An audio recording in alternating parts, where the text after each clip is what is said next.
Hello, everyone. The grand final edition of the DFS Down Under show is back for another week of action-packed DFX action here. Smatho and Hef here on location in Auckland, New Zealand, on the Nana's 90th birthday celebrations. Could be a bit of a session here for the next few days here in New Zealand, but enough about me. It's all about my co-host this week. Big Hef, he's here to break down the massive AFL Grand Final for DFS. How are you tonight, Heffernan? I'm excited, Smatho. We've got one game to look at tonight. How good's that? We can just throw all our energy into one game, and it's always the best game of the year, the Grand Final. Last week, we talk up the preliminary finals. We say, these are the best games of the year. No, they're not. It's the Grand Final. It's do or die, and we've got the biggest pool of the year to play for, so we're really looking forward to it, Smatho. Well, I'm looking forward to it too as well. Obviously, I'll catch some action here over in New Zealand. Obviously, we talked. The prelims were pretty good last week, especially that Saturday twilight game. Especially if you're a Richmond fan. Yeah, it's hard to live up to the prelims, but there's just something about Grand Final day that's just so good.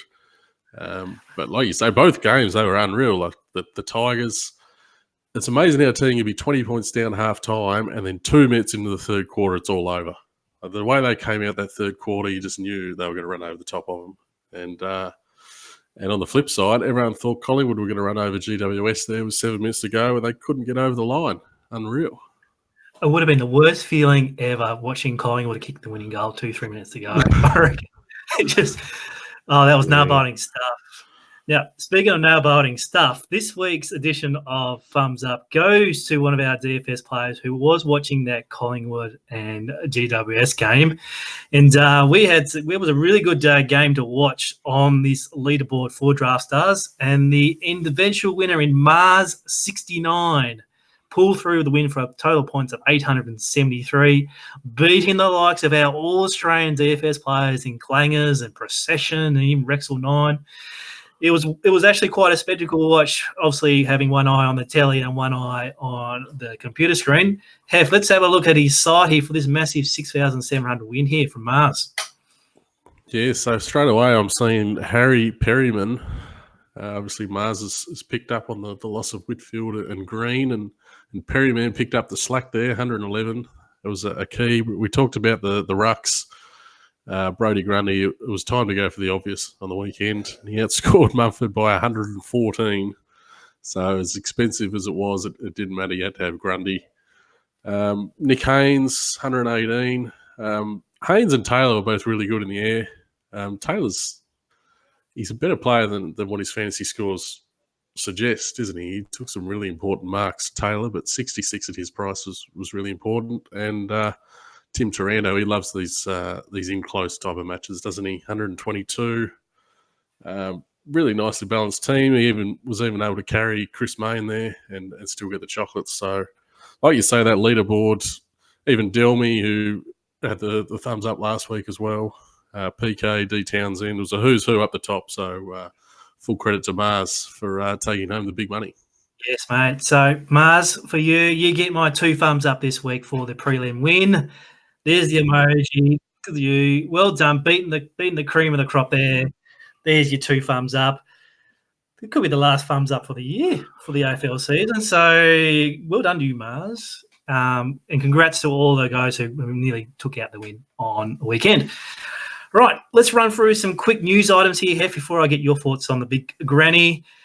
Let's touch on a couple of huge contests, including the VIP experience. Number 2, the trip to Boston is back, thanks to Clinton, the VIP at DraftKings Australia. We've got that back up, and on last check of the entries, we're starting to rapidly fill that particular contest. So you make sure you get on our DFR website. The contest link is in our article.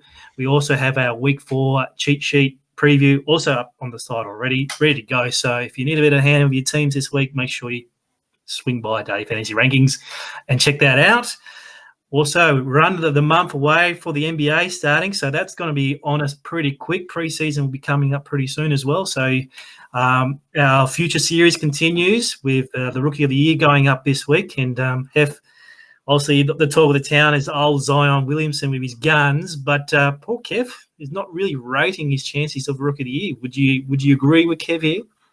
Well, he took a nice angle, Kev, didn't he? He just sort of said at that sort of price, only needs one proper injury, Zion, which he's a specimen, but it's a step up now against the men. So it's definitely not out of the equation, an injury, and he presented a pretty good case for a few guys there. Another good article by Kev. Get along and have a read. Ja Morant. You were spruiking him up. You're a big fan of Ja Morant, I know. Smatho, he missed my guy, Brandon Clark. I'm huge on Brandon Clark. He made a little mention of him. He's my little sneaky. Little sneaky. All right. Well, you might be able to trade him in throughout the year. So do make sure you check out Kev's articles. We're going to be ramping them up over the next couple of weeks into the lead up of the NBA season. And speaking of ramping up, Hef, your wheelhouse here, the Spring Carnival. With AFL on Saturday, the old Victorian racing clubs and the Moonee Valley Racing Cup decided to put a couple of race meets on Friday night at the Valley and at Sunday at Caulfield. So our partners here at Sports Champs are going to be putting up some great contests as well. And here at DFR, we're actually going to be ramping up our content, including media and articles and whatnot. So, Hef, I'm sure you're going to be a part of the action of this coming spring. Yeah, I'm really looking forward to this weekend. It's really starting to take hold now. We've got the Golden Rose on Saturday. Obviously, it's a cracking race, just a small field, but really quality field, and some huge races across the weekend in Victoria. Nature Strip coming back home, 1,000 metres. Drawn Gate 1, that makes it super interesting. Stu Brown's been on fire with his article for us lately. We're going to have lots of tips over the Spring Carnival. It's a great time to get involved on the horses, and Sport Champs is a really good way to play the horses as well with the tournaments. They're a lot of fun. So stay tuned to the website because we've got heaps of stuff coming. Oh, yeah, stay tuned. And we're recruiting one of the finest tipsters in the land here over at Before You Bet, our partners at Before You Bet. In Tim's tips, he's going to be coming on board here at Day Fantasy Rankings to enlighten us with his plays and tips throughout the Spring Carnival. So I'm really looking forward to seeing Tim come on board, and hopefully he'll guide us into a few winners. His last month, Tim's tips, has been unbelievable too. I've been following along there on his work. So he's right in form. Excellent. We look forward for Tim throughout the Spring Carnival. Also yourself, Health as well. So, all right, let's get into the Granny massive DFS contests available on Saturday afternoon at 2:30 p.m. is when it all kicks off here on the Australian Eastern Seaboard. It's Richmond versus Greater Western Sydney. Currently, the line to Richmond is around 17.5. It does fluctuate between 16 and 18 wherever you look around the shops. Total we got here is 154.5, which is not too bad considering the last couple of weeks have been pretty low. For our fantasy sites, Moneyball has a $30,000 single contest available. DraftStars have gone $120,000 for a $20 entry. And then over at Sports Champ as well, if you'd like to having a punt in play, there's also a $2,500 contest in play contest as well. In team news, we've received already that Jack Graham, his shoulder's no good, so he's going to be out of the grand final. We'll wait who replace Graham himself, but we reckon that Jack Ross is going to be a pretty good inclusion for the Tigers. Nathan Broad is trying to get through his concussion, but at all expecting to get up for Saturday. Then for the Giants, Toby Green returns from suspension. Lockie Ritfield is trying to return from his appendicitis, and then Stephen Cornelio has actually got ruled out today from his knee. Jesse has provided his mega AFL Grand Final preview on the DFR website, which is always free to check out with our free data tools. He's gone about looking at the resources on our page, and he's talked about that GWS are one of the toughest teams to score against all season long, giving up the second fewest points in the league this year, while the Tigers, on the other hand, have been the team to target in 2019, giving up the fourth most points in the league. Then he has a little counter-argument saying that, on the other hand, the GWS are actually giving up extra 100 points in the last 5 weeks, and Richmond have conceded 100 points fewer in the same period. So, some recent bias there for us. Tristan, this is your chance to shine here. What are your initial thoughts when you're trying to tackle this massive slate on Saturday? Well, those numbers, it just says it's business time now, isn't it? Business end of the year, and Richmond have taken it up a notch. And even though Geelong did look to have them in a bit of trouble in the first half last week, they seem to have just timed their run perfectly. I've seen a couple of Twitter polls going around with the line, and I would be very surprised if that minus 17.5 didn't shorten up a little bit more, because they seem very popular, Richmond. They've done it before. It does remind me of the prelim a couple of years ago, when they had too many guns for GWS and went on to win the flag. It's got a very similar feel to it for me, I think.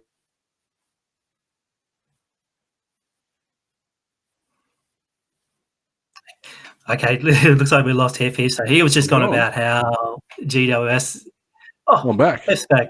Good man. I never thought I left. I think GWS are going to stay with them for the first half, but maybe a good one for your sport champs in play betting. The third quarters from Richmond, they call it the premiership quarter. They were dynamite against Geelong. It's been a very common theme when Richmond are up and going that the third quarter is when they put the foot down. I wouldn't be surprised to see that happen again. Excellent. I like that little sneaky sports chance play. I'll definitely check that one out. All right, let's break down the positions. And we always start with our ruck positions. And we've got Shane Mumford against the Twin Towers of Ivan Soldo and Toby Nankervis. Fantasy, not really the biggest studs we've ever seen for the ruck division. And obviously the salaries have kind of reflect that as well. So they are fairly priced. They're not going to break your bank straight away, but is there any leans on these particular three that we should play? Oh, it's a huge letdown, isn't it, this ruck situation? If it wasn't for Soldo's magnificent Mustaka, there would be very little to talk about with the rucks. Obviously, you can make the case for Mumford. He's the sole ruck, so he's going to be getting a lot of time on the ball. But I thought last week, even though he's against Grundy, it's wet conditions. It's the type of game that Mumford should really come to the fore, if anything, and he scored a huge 50. So even though he's cheap, he's going to be rucking the lion's share. I was actually really impressed with Soldo's game last week. He seems to have really taken that number one mantle, and Nankervis seems to be spending a bit more time up forward than Soldo is. See, I can make a case for Soldo to be the top ruck here. I know Jesse likes Mumford in his article, and the lower salary on Mumford does give you a bit more flexibility with your teams. But I think Soldo is just starting to hit his straps a bit, so I'm pretty keen to have a fair bit of Soldo. Okay. In terms of a line for Mumford, in terms of freeze against, what would you put the current line for Mummy? What are we going to do? A freeze against? Or are we going to do reports? Because is this Mummy's last game? Is that confirmed? No, it's not. No, there is potential. Obviously, potential that Sauce Jacobs is going to take the number one mantle next year, but he could be sticking around. But I would put the reports at 0.5 over and under, and probably the threes against 4.5. Possibly. Over and over for me. It's taking me back to Alistair Lynch. He went out in a blaze of glory. I think we're going to see fireworks. I think my theory is if GWS had to beat Richmond, they've got to put them off their game somehow, and it could go horribly wrong. But I'd love to see Toby Green pick someone out. I'd like to see Mumford try and hurt a few people. I think that's their go. And Mumford will have to catch him first, but if he gets a hold of him, he might do some damage. So it wouldn't surprise me if he does give away a lot of free kicks. So that's going to make it difficult for his fantasy score. Imagine losing a massive slate due to a free kick right at the end too. I don't think the slate's going to be one in the rucks, but it's hard to make a case for Nankervis.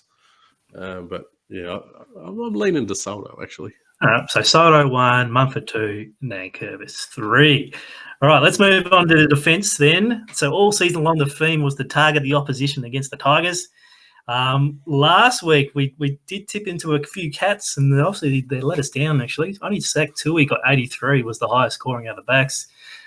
Tommy Stewart only had 66 as well. So, but on the flip side, the GWS backs were huge. Haynes and Williams, etc. So do we trust the data and go back to the Giants backs, or should we maybe look towards our fourth quarter specialist in Bashahuli? Oh, didn't he make us look good last week, Basher? He's been in unbelievable form. We talk up Richmond giving up points to backs. Let's have a look at last week's game for the Pies. And in game they had 4 tons. Grundy obviously went huge. The other 3 tons were 126 from Jack Crisp, 107 from Jeremy Howe, and 103 from Braden Maynard. So the backs were the ones getting the points against GWS. So I'm definitely not scared to play Hooley. Who could forget Hooley's grand final game a couple of years ago against the Crows when, let's be honest, he should have won a Norm Smith, Basher Hooley. And the way the Richmond backline set up, he is the man that they want to get the ball to. Whether GWS play one of these smaller forwards, pay him a bit of attention, I don't know. We know De Boer will be doing a job. How many guys do you want to be given a proper job to? You can't go against the data, so GWS, the likes of Haynes was so good last week, and dry conditions is only going to suit him better. And he does have that big ceiling at that price, Haynes. He's got that 10x upside, which a lot of these defenders don't have. The likes of Kennedy is one that comes to mind. Heath Shaw is a guy I've been singing his tune the last couple of weeks, and he hasn't really rewarded me. But you know what I say about backing up the truck. There's no reason Shaw won't be hungry for ball. They're always the 2 backs that I come and look at is Shaw and Haynes from GWS.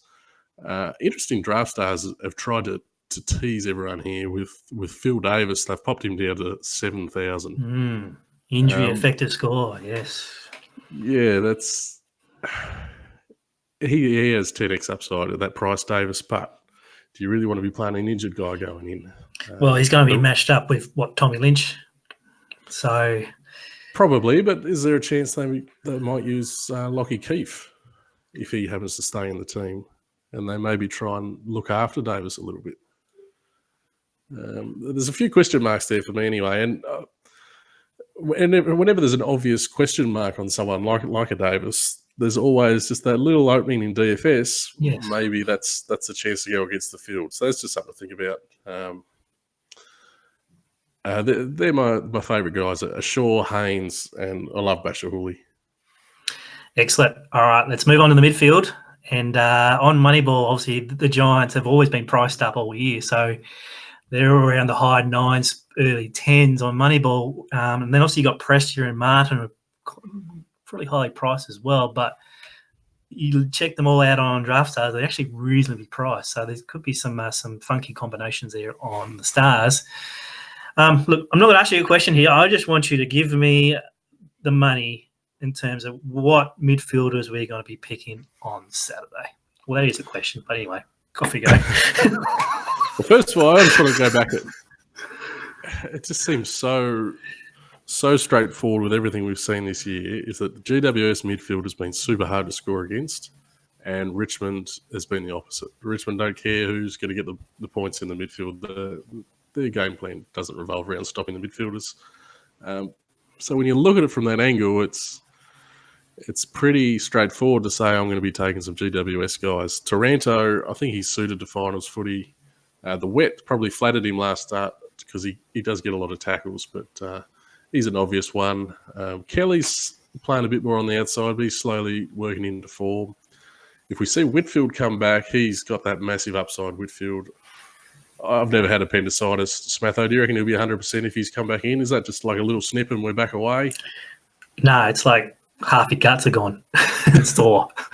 I've never had it too, but surely, being the whipper that he is, he's going to be jabbed up to the eyeballs, I reckon. So you never know. Yeah, no, but I like Whitfield. I like Whitfield, you know. Yeah, I think Taranto is my favourite of the midfielders. One guy I'm sort of not as high on now is Perryman, especially if Whitfield plays. Whitfield and Green coming back, I think that reduces his exposure in the midfield. And if you look before he had his big 100 last week, he's got pretty consistent scores in the 70s. I think he's probably more likely to go back to that range. So I'm not falling into recency bias there with Perryman. Zach Williams is an interesting one, actually. We didn't mention him in the backs. He played a lot of time in the midfield last week, and he's another guy that might not quite get the exposure with these two guys coming back, even with Toby Green playing a lot of his time up forward. But he's been in some super form too, Williams. Taranto's my favourite. I think Kelly is a guy who's always really highly owned, basically on his name. But his last few weeks haven't quite been the Josh Kelly that we come to expect. Whether it's time for him to explode on Grand Final day, that's another question. When we look at Richmond, it seems like Dion Prestia is the man. Do you want to talk about De Boer, actually, Smatho? Yeah, I was going to ask you about, obviously the Giants have been tagging all year, but we were it's been a bit hard with De Boer in the last couple of weeks because he's been tagging multiple players. So like last week he went to Pendles and Trelaw and shut both of them down. And then obviously he's been playing half back roles. So, but common sense will tell you either go to Martin or Prestia. So you have to try and figure out who's going to do it, what's going to happen there. Yeah, so he's been to Martin the last couple of times. I have seen a fair bit of talk from Richmond fans on Twitter that they don't want him to go to Prestia. Prestia seems like he'd be very gettable, but whether, Dusty's the heart of Richmond. If you can stop Dusty, then that's going a long way to win you the game. But the problem with, you can stop Dusty, but he might go forward, he might kick three, and he only has his 15 touches, and he takes De Boer out of the midfield and the likes of Prestia and Tichy Edwards, who really ignited them in the second half last week. Cochin's not a huge fantasy guy anymore, but the whole midfield group just works if they can drag De Boer out of it. So I think you'll go to Martin. It's very hard to play Martin on that basis. I think Prestia is just in unbelievable form, and he's still reasonably well priced. So he's my top pick of the Richmond midfielders, and Tichy Edwards comes back in price a little bit. I think big game. They're going to want Tichy in the midfield because he wasn't quite in there as often in that first half, and they were disappointing, Richmond. So I think they won't take that chance again this week. Now, speaking of picks, I put the little shout out on Twitter for asking any questions for the show. And now one of our good DFR friends here in Louise, she goes by the username as Bro Colo. She says, ask Hef, who do you think the top three scoring midfielders would be? Now, I've got the cheat sheet up here at the moment. I'm not sure you can see it, but I'm interested in your thoughts in terms of who's actually raw fantasy points going to be the highest three midfielders. I'd have to go Taranto, Prestia, Kelly. Yep. Is that going out on a limb? That's going on a limb. We've got it as Kelly, Prestia, and Taranto on the cheat sheet. So, yeah, you've nailed the three there. So I think they picked themselves. One guy we've got to talk about too is Jack Ross, who's likely to come in for Jack Graham. He's going to be very, very popular because he's the cheap guy in the midfield, especially on Draft Stars. People love to play that one cheap guy through the middle. So he's a guy we need to consider very strongly.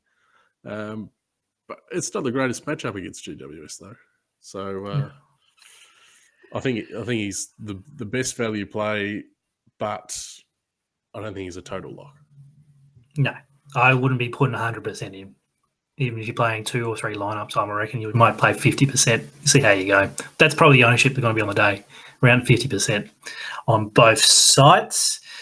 Hef, let's move on to the forwards. And look, have these key forwards been lighting up the final series this year? We've got Jeremy Cameron just in sensational form, and then Tommy Lynch for the Tigers also going gangbusters. And obviously their fantasy scoring output's been reflective of their form. But can they sustain it on the big stage on the grand final? Usually, a big forward pops up. We think of Tom Boyd and Tommy Hawkins and, all that throughout the years. Can we make a case to roster one of these guys in fantasy, or should we find just the value plays down here and so we can spend up big elsewhere?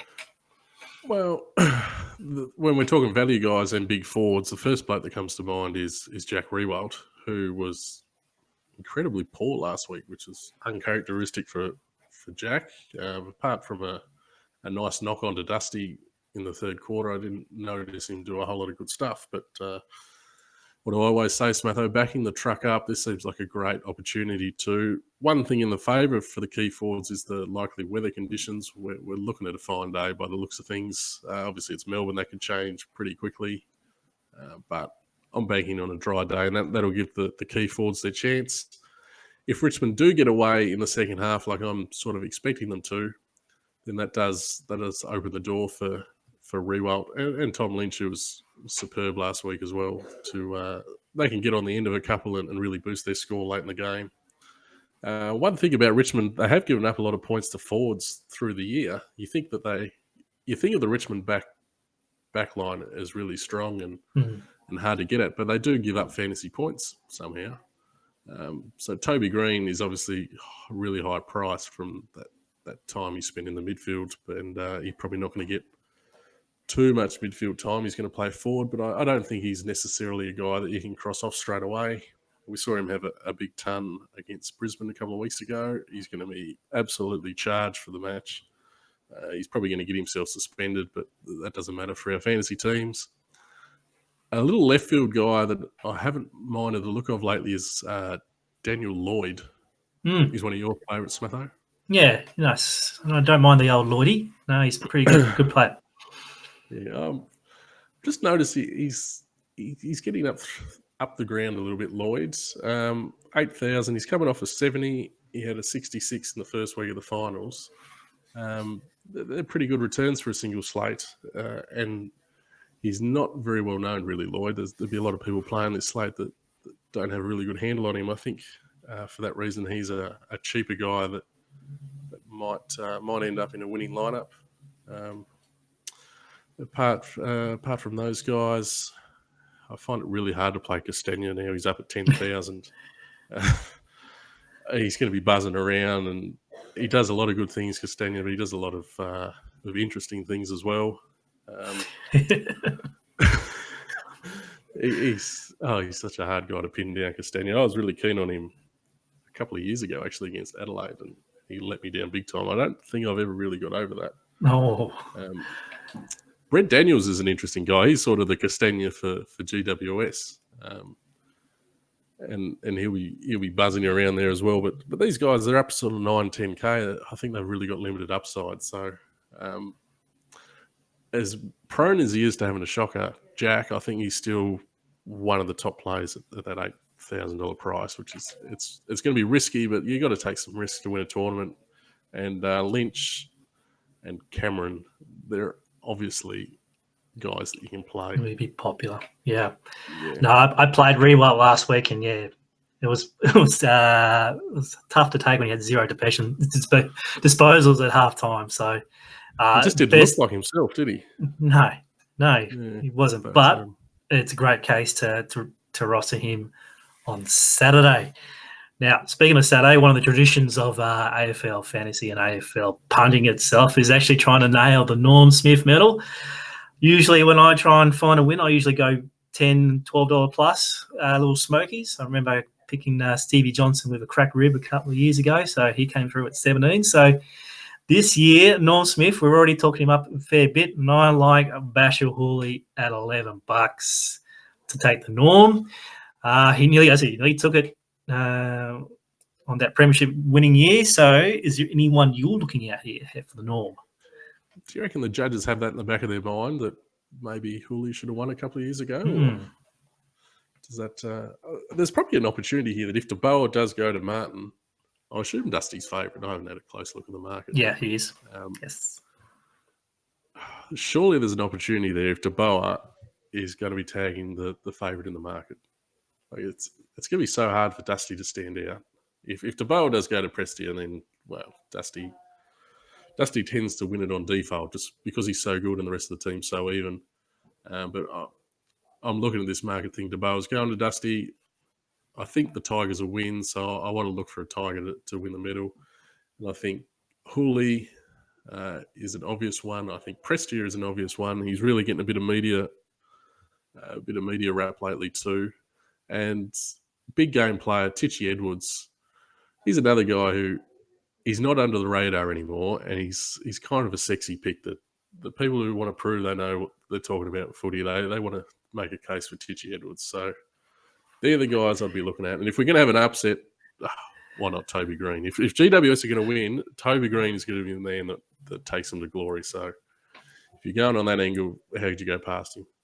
Yep. No, I like those. Make sure you get a couple of half units on those throughout the day, and obviously, hopefully, they get up come late Saturday afternoon. Now, the final AFL Smatho Sneaky, I have one here for you, Hef, that hopefully you'll agree again, because obviously you've been nodding your head the last month or two, which is good to see. You haven't been slapping me back down the earth. So, how'd we go last week? Before? Can you remind me? I think we had Tim Kelly over. Yes. 150, I think he went over, didn't he? Yes, I think we're right there. So I can't think of the other ones. We must have lost the other one. No, we must have lost it. All right, so BetEasy put some really good markets up already, over 100 fantasy markets for the grand final, and I've got myself Group C most points. So as we talked about, the Cats didn't get the job done against the Backs last week, but I'm back in the Giants' defence here to really rack it up down back, and I've gone here Nick Haynes to beat Harry Perriman there at $5.50 to be the most points. I just can't see any others there. Caddy, Tomlinson, Mumford, Rewald, even Tommy Lynch at $7. I just can't see those blokes beating Haynes there for fantasy output. Oh, Haynes has definitely got the ceiling there, doesn't he? There's not a lot of those guys who you'd be at all confident are going to get to the hundreds. And I've sort of put the slows on Perryman before, so I'm pretty happy to take him on Perryman. I think you've done it again, Smatho. $7 Shane Mumford's got to be the worst price in the world. I wouldn't mind laying some of that. If Haynes is to get rolled, like obviously Haynes can come out and have 60 and anyone could win, but if Haynes plays at a level that he can, it's going to be very hard for someone else to beat him. Thank you so much for greeting for all my Smatho sneakies throughout the year. Now, one final, not on the run sheet kind of play here, but right, obviously Richmond wins the grand final. By how much? I'm going to go 32 points. All right, I reckon Richmond by at least 44. Like, she's going to be a bit of a rabble in the last quarter. So, good luck to all the Tigers fans. They're going to be going to G on Saturday, and go Tigers. As our fearless producer's going at my year at the moment.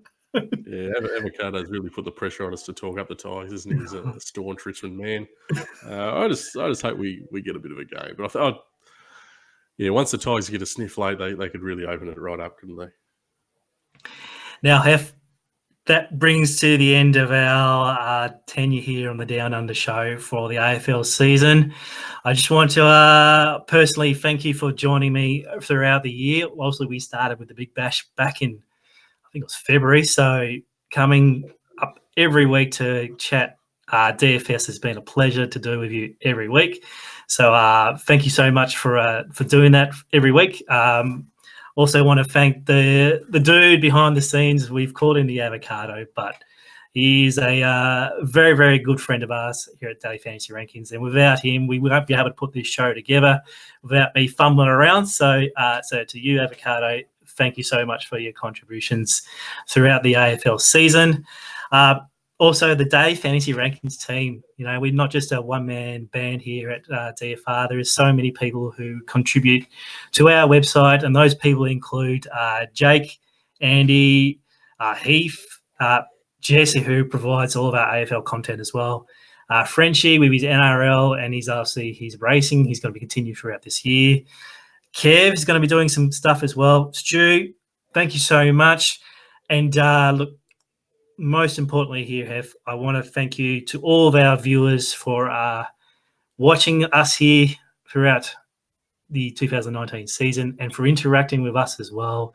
Your feedback, personally, when you see me obviously at events such as the live final, your stuff guys on Twitter, on the socials, even those DMs, they really, really appreciate it. And look, we could have finished this up after 2 shows with no one watching, but to have a loyal audience and to produce this kind of show is pretty good. So thank you all. Very well said, Smatho, and thank you to you you've really driven this all season ever since we had a couple of little pilots on the Big Bash, and you've managed to knock up the run sheet every week, so I haven't had to. So that's been really appreciated, and I think you've done a magnificent job. So thanks for your company through the year, and look forward to coming back next year. Oh yes, we'll be back next year, and obviously, this doesn't stop our content here at DFR. We've got a huge summer planned of fantasy goodness here: BBL, NBA, the racing, lots more. I'm getting a hang of this bloody content here for multimedia, so I'm going to have expand my horizons, as they say, and hopefully we get to talk to some more people, and you might see my mug a little bit more often on the site. So, mate, thank you for being the pioneer. Thank you for all your AFL wisdom and all other sports wisdom throughout the year. And we'll look forward to catching up here very, very soon, mate. Thanks, mate. Best of luck to everyone for Grand Final day. Hopefully someone from Team DFR takes down the big slates. Yeah, hashtag Team DFR. Looking forward to tweeting up the winners on Saturday. And go Tigers.